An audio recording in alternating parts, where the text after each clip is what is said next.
We have a guest in here, India Ramey. She's out of Nashville. She's out touring in support of her sixth album, which is Villain Era. And I'm reading a couple of quotes here. It says, Spaghetti Western meets honky tonk. No Depression calls the new album feminist outlaw country.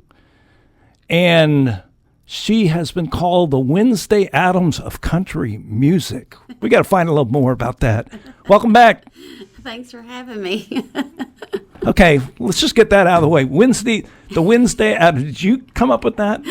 I think me and a bunch of other people kind of came up with it together. Pull the mic up a little bit. Oh, yeah. Well, I've always been a dark, weird little thing. Like when I was little, my mom used to sing that song to me, like, love is kind of crazy with a spooky little girl like you. So I like spooky things, and I'm a big Addams Family fan and fan of like B horror movies and things like that. And it kind of like leaks into my aesthetic and my music, and I write kind of dark country music. So yeah, Wednesday Addams of Country music. Okay. I saw that and I'm like, I got to ask about that. Whether that was just something she wrote anyway. Yeah. Anyway, you're in travel. You're in support of the new record, Villain Era, that's getting some really good reviews. Yeah. Yeah. I mean, really like proud. UK, all over, even in your hometown in Nashville, they're liking it. Yeah. Yeah. They said album, could be album of the year, full stop, or something like that. And we all went, me and my team were like, oh my God, did you see that? Now it says, what did I write this in? It says, somebody said there's a new attitude in this. There's a new attitude in this new record. It healed me. Mm-hmm. What does that mean? Well, the last record, Baptized by the Blaze, was all about some really heavy personal stuff that I went through and my healing journey. And this album is sort of the punctuation, like it's the end of that. It's the healed version of me. And the healed version of me has learned that it's healthy to have boundaries. It's healthy to say no sometimes. Because I was kind of a lifetime people pleaser, and in doing so, in being a people pleaser, I had collected a lot of toxic people that depended on me to say yes when I meant no. So yeah, like I've done a lot of healing, and I've gotten a little bit more respect for myself and a little bit more strength where I feel comfortable saying no. And sometimes that makes you the villain. Sometimes that makes you the bad guy with people that don't respect boundaries, and I'm okay with that. Well, and expressing this through, I'm sure you sort of expressed it not through your songwriting, but just in part of life and dealing with these folks and whatever. Yeah. But the songwriting was very cathartic, I guess. It was. I mean, I'm always autobiographical when I write. I would say probably like 98% of the time I'm writing about whatever I'm going through or whatever I've been through, whatever I've lived. I write what I know. And so yeah, like a lot of that self-realization and getting comfortable in my own skin really came through with the writing on this album. Mm-hmm. Makes sense. Yeah. Makes sense. Yeah, it feels good. Now, so Baptized by the Blaze came out 2 years ago. Yeah, 2 years ago, 2024. So when you get through with a new musical baby like that album, how soon do you start getting involved in the next one? Well, historically, it's taken me a lot longer than it did this time. But for some reason, I kept having this knowing in the back of my head that I needed to have a whole nother body of work ready to go. I didn't know why. I just knew that I needed to have a bunch of songs. So every opportunity I would get, when I would get some downtime from coming off the road, and when I would get a break, like during the holidays, I just wrote. I wrote like crazy. I wrote more than I ever have, like in that short period of time. And around the time that I had about half of it written, Eric Corne, my producer, reached out to Shyla, my manager, and said that he wanted to work with me, and would I be interested in making an album with him and being on one of his labels. He's got 2 labels. One is 40 Below Records, and the other one's Copaco Records under Blue Elan. And I said, yeah, I've got songs ready, actually. So I had about 20 songs, 19, 20 songs that I sent him. And we went back and forth a little bit, correspondence, because he lives in L.A., and we worked out which ones were our favorites and which ones would make the album. And, that all happened, like, in the wintertime, and by July we were in the studio and recording. So it went fast. And when I was looking up something about Eric, your producer, Yeah. Corne is his last name, right? Corne, Corne. Corne. That he, I guess he's had some Grammy nominations with blues artists. Yes. But then I noticed also that he's done work with Lucinda And Jamie Wyatt. and stuff like that. So Yeah. what did he bring to the table that inspired you, or that worked? He has, first of all, he has an amazing ear, especially for mixing. He is just so talented in I don't know how he does. I told him, I don't know how you do that, where he just, like, he can sit there for hours and just listen back and pick the best parts, and he's a machine when it comes to that. But he got me. I told him, he said, what do you want this album to sound like? And I said, I want it to sound like Johnny Cash and Loretta Lynn rose from the grave to score a Quentin Tarantino movie. And he said, oh my God, I love that. Let's do that. And through the whole process, he listened to me. He respected me. He heard me when I said, I want the guitars to sound like this, I want the guitars to sound like 1960 to 1964 and no later and no earlier, that kind of stuff. And he heard me and really respected me, and gave deference when there were decisions to be made. And I feel like so much of me is in the music because he gave me that opportunity. Yeah. Because, it's not, definitely the album is not overproduced. No. It's not Nashville slick by any means. No. Yeah. And I didn't want it to be. No. I wanted it. The country music that I listen to and I love is the classic stuff. It's Ernest Tubb and Marty Robbins and Loretta Lynn, and I wanted it to have that vibe and that feeling, but also be mine. I didn't want to just parody my heroes. I wanted to pay homage and then bring a lot of me to the table too. Right. Yeah. If you just tuned in, we're talking to India Ramey. She is touring Texas in support of her new album, Villain Era. In fact, she is playing this evening over at the Lonesome Rose. There's a triple bill of artists on the bill tonight at Lonesome Rose. We've got Taylor Hollingsworth opening up, then you. Yes. And your full band. Yes. Full band. And then to change it totally up, Dash Riprock after that. So that'll be a hoot. It's That'll going to be wild. Definitely. Why don't you play us a song? Okay. And we'll go figure it out from there. All right. This one, this is on the new album, and this is a very sad but true story, and it's called Crying in My Lingerie. Well, you ain't touched me in a month of Sundays. Thought I'd light a spark with some lace and little undies, but that match won't strike, so I'm spending the night wasted in my lace, pouring tears and boxed wine. You said you need space and some other cliches. I don't love you anymore, is what you won't say. So I'm on my way to being a divorcee, 'cause you left me here crying in my lingerie.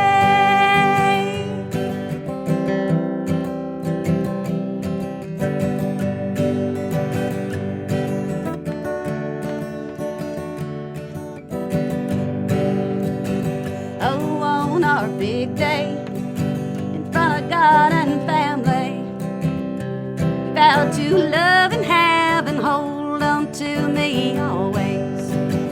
Now I'm a castaway, crying, begging, and betrayed in this overpriced and underloved negligee. You said you need space and some other cliches. I don't love you anymore, is what you won't say. So I'm on my way to be another divorcee. 'Cause you left me here crying in my lingerie.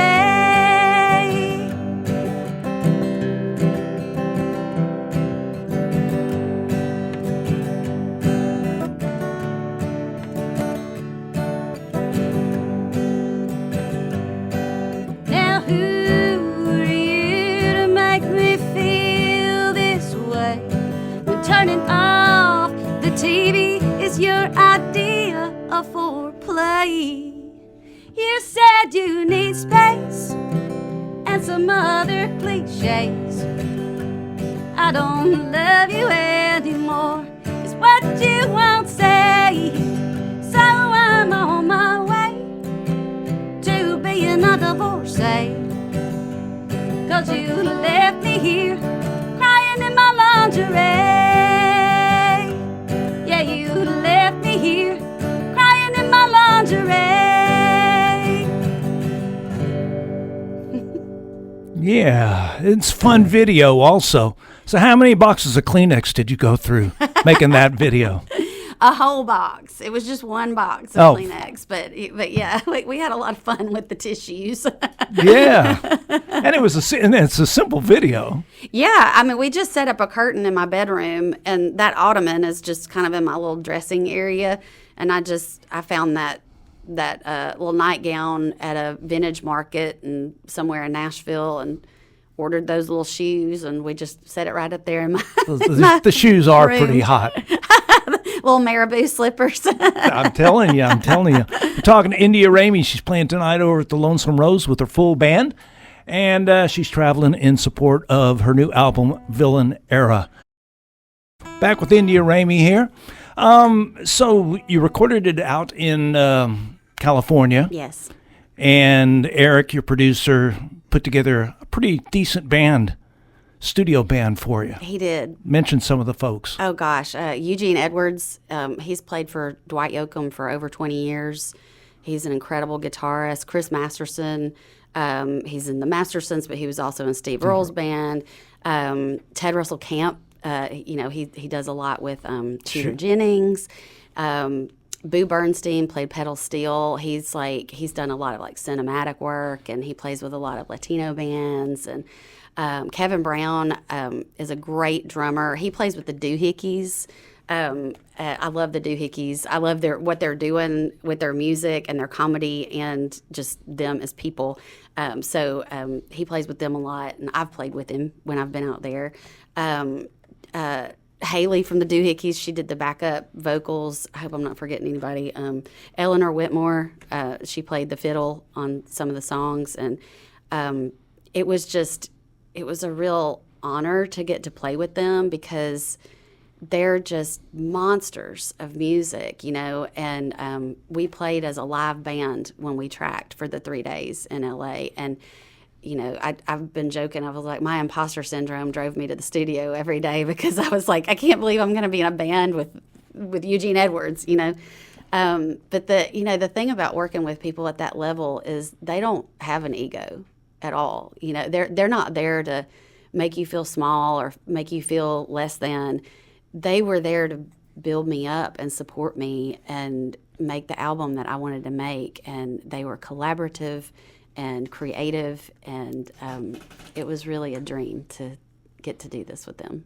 Cool. So those were musicians that Eric had worked with in the past. So, yes. Everybody's comfortable. Eric's comfortable with these cats. Yes. And he knows who he's bringing to the table, yes. to the party to make it work. Yeah. So really all done in 3 days. Yeah, all the tracking was done in 3 days, and then we did 3 more days of overdubs. And then I flew back home, and I was still getting fiddle tracks and trumpet tracks and things like that. So going over them and saying, "Oh, I want it to be like this or that sounds good," and finishing touches. Was it a big recording? Just scene. I mean, compared to Baptized by the Blaze, was that sort of a different process than this new one?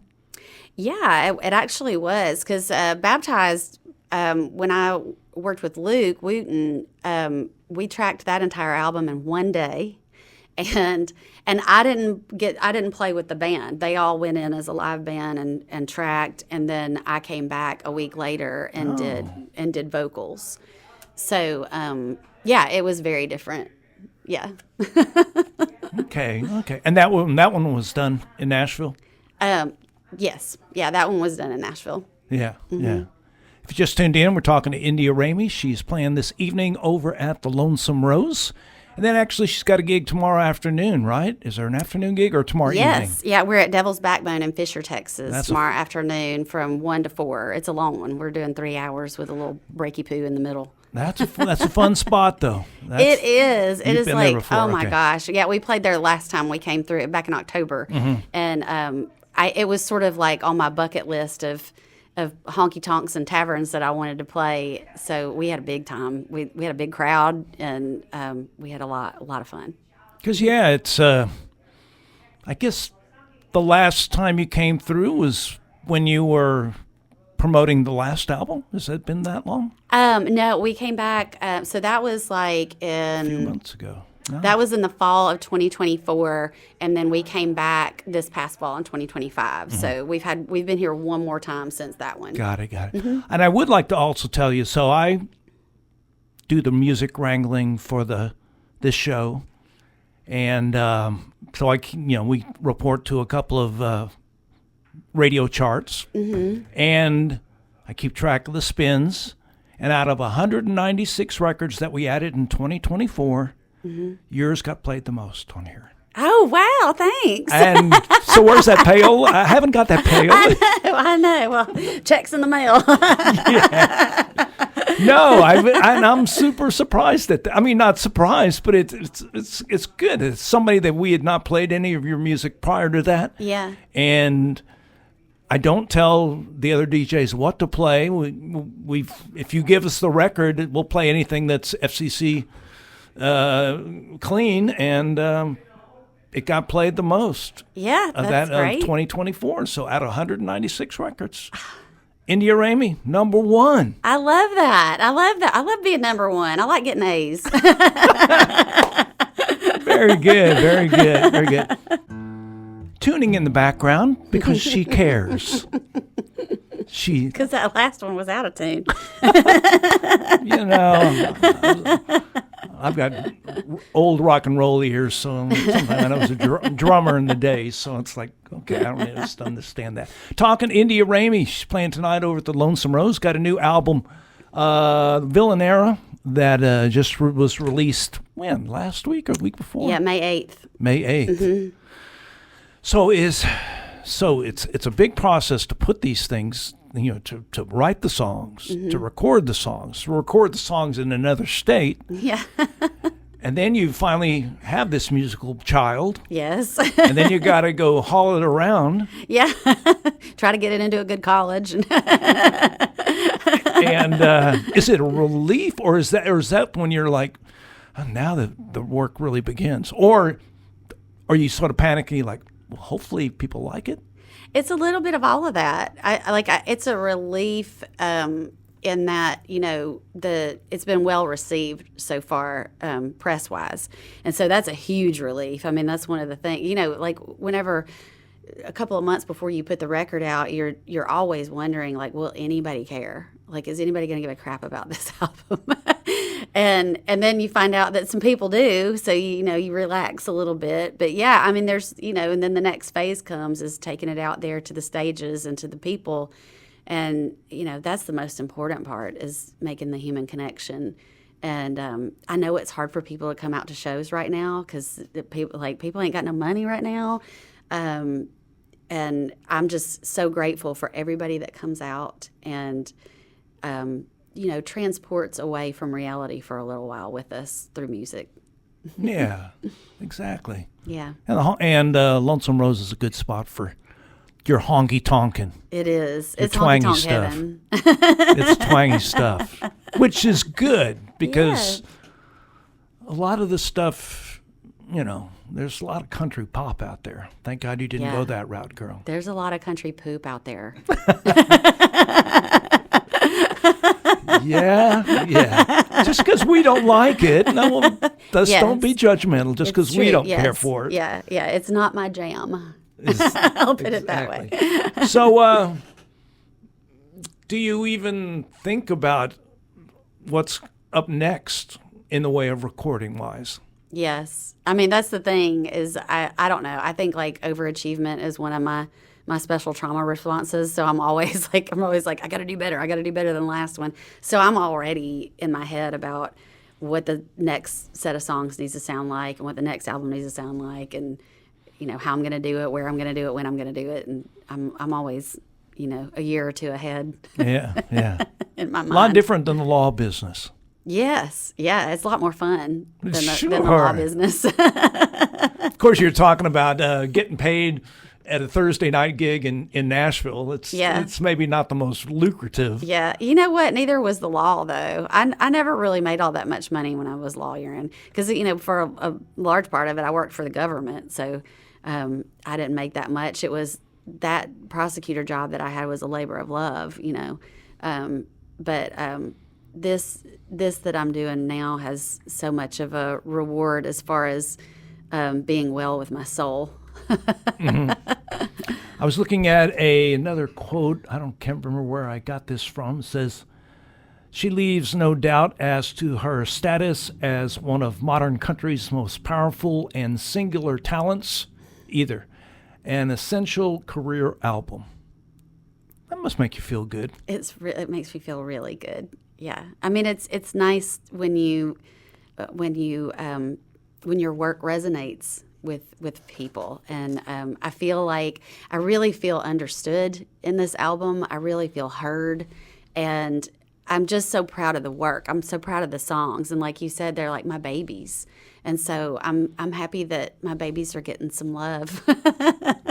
Yeah, It makes exactly. me happy. Yeah. Oh, it's and it's always good to, like, when you were the number one record. I'd never heard of you before. I'd seen the Snake album and saw you there, but this was different, and that album was baptized to do real good well with us. Mm-hmm. And I was like, well, hopefully this one's going to be.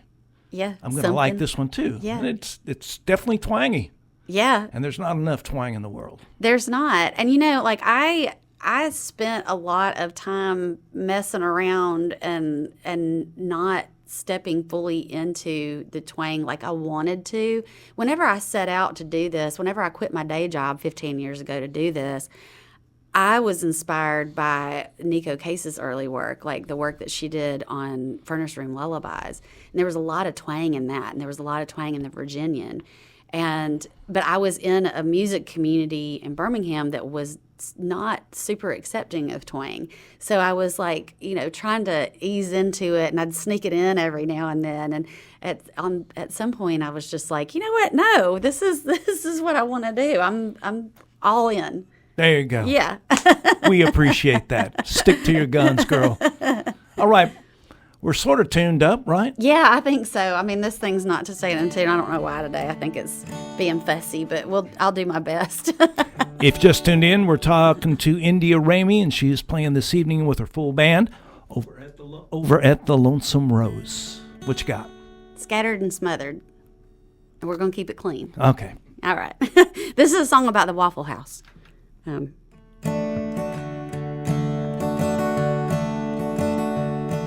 it's 2 a.m. and I'm waffling. I've been somewhere I ain't supposed to been, and I'm looking like Alice Cooper in a little black dress. Well, I'm a hot mess, I must confess. Ever since he brought up taking next steps, and my drunk ass needs some hash browns and scrambled eggs. I'm scattered and smothered, and I'm running for cover. Ever since he said he wanted to take things further, but I'd trade him for another. If I had my druthers, I'm feeling fried and laid to the side. I'm scattered and smothered. Well, I'm trying to eat cause I need the grease to soak up all the bud and the beam, while a girl fight's done broke out in the back. And they're pulling hair and throwing chairs, and I'm too burnt to even care, while the jukebox plays What's New, Pussycat. I'm scattered and smothered, and I'm running for cover. Ever since he said he wanted to take things further, but I'd trade him for another if I had my druthers. I'm feeling fried and laid to the side. I'm scattered and smothered.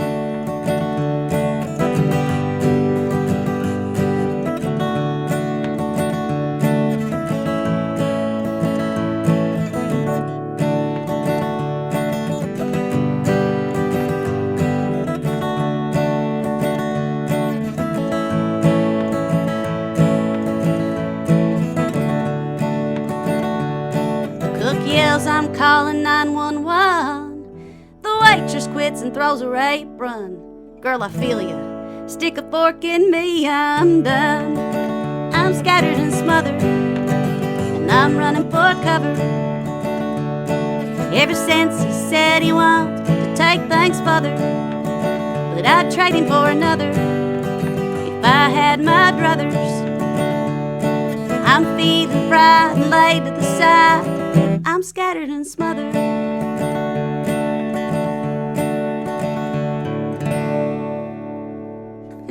That was in a lot better tune than last time. That was. That's India Ramey down here in the studios of KSYM playing this evening. That's a song from her new album, Villain Era. In fact, that one looked at that video too. You're sitting in front of a plate of eggs. Yes, and we went to the Waffle House in Donaldson outside of Nashville, and we asked them if we could do a little video in there, and they said absolutely not. You are not allowed to film in a Waffle House because of all the girl fight videos that are going viral on the internet. Oh. And so we were like, ugh. And I had my hair and makeup already done. I did my makeup like all smeared because I wanted to look like Alice Cooper in a little black dress, like the lyric. And so what we did was we went ahead and ordered food because it was supper time anyway. And Sally J and Scott Sachs, who were helping me with it, set up their iPhones. And I tapped out the rhythm to the tempo to the song with my foot and just sat there and ate and sang the lyrics. And they filmed kind of guerrilla style on their cell phones. And they went back and put it to the music and made a video out of it. So you clandestine. You did it anyway. Yeah. You rebel, you. I know. Girl, you're just nothing but trouble. I can't behave. Poor Sean. I know. Bless his heart. He's got a lot of patience. We're talking to India Ramey. That's a fun video to see also. And I thought, well, how many plates of eggs did she sit in front of and eat on? But just the one. Just the one. Yeah.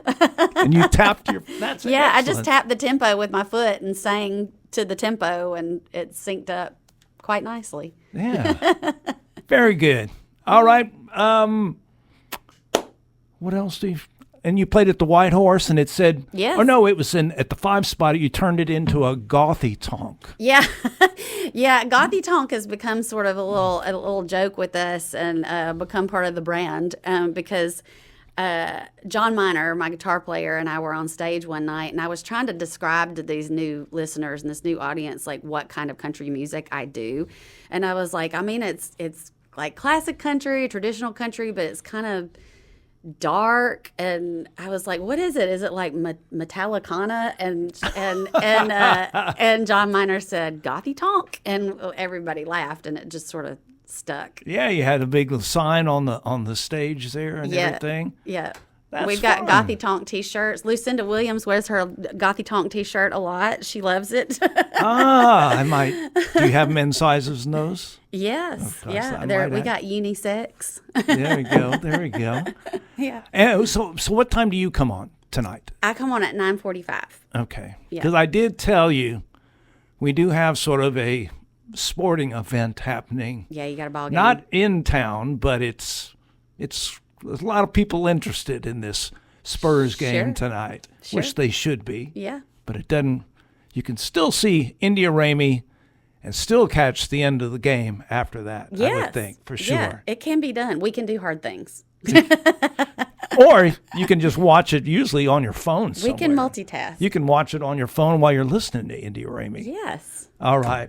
Yeah. Appreciate it very much. Thank you. I appreciate it too. And thanks for making the music. I mean, it's I can't it's help amazing but how not to. I mean, last year I got about 1,200 albums, and that's not talking singles. Mm-hmm. And then we add probably around 200 or so. Wow. So it's got to sort of work for us, and it's twanging it up. You can't twang it too much. I guarantee Awesome. that. For Thank us, you. I for love us. that. I thank you for giving me the room to be twangy, to Okay. be super honky. So these, so the cats that are playing with you tonight, they're all from your neck of the woods. Yes, they're all from Nashville. Yeah. And well, my bass player, Chris Lewis, he has been in Nashville for a long time, but recently moved to Boston. But he flew in to play with us because we're fun. To get in a van. Yeah, he flew in to get in the van and ride all over Texas with us. And okay, I mean, honestly, we wouldn't want to do anything else. Yeah. Contact info. What's your website? IndiaRamey.com. And you can find me at India Ramey Music on Instagram. Follow me on Instagram. That's the best way to get tour date updates and see all the crazy stuff that we're up to. And that's RAMEY. Yes, RAM as in mountain, EY. And if you're messing around with TikTok too, come find me on TikTok because my stuff on TikTok is different from what I put on Instagram. So it's all different. Gotcha. We're mixing it up. All right. Yeah. Want to thank play you. one more tune off? What should we play? Sure, it's up to you. I like 6 Feet Under, Crying in My Lingerie. We just played Dead to Me. We're also playing Cult Money. Yeah. Which one? What do you think? Let's do Dead to Me. 1, 2, 3. Okay, this Yeah. is quick. What track is Dead to Me on the record? Oh, I can't remember. You know what? You should ask my husband that because he sequenced the album. And he's been tickled to death because in some of these reviews that we've been getting, the sequencing keeps coming up. Because that's a very I know people that have put records. Oh, it's number 7. There. He's holding up his He's fingers. right. He's right. But it's that's a topic of discussion. Sequencing. Yes, and it's his passion. He doesn't play an instrument, but he is passionate about sequencing, and he goes through several drafts when he sequences my albums. And and he's gotten that sequencing's gotten some shout outs and some of the big magazines. There you go. All right, Dead to Me. Any setup to this song? I am just an extremely unforgiving person, and Great. and Sean teases me about it, and I mean, actually, I'm one of those people that I'll give you a lot of chances, but once you've passed that line with me, you are dead to me. So that's what this song is about. All right. Congratulations on the new musical baby. Thank you. And Thank you. I sure am proud of her. she's cute. Yeah. Here's Dead to Me. Thanks. Thanks for coming in. Thank you. Well, honey, you said you could not live without me. Imagine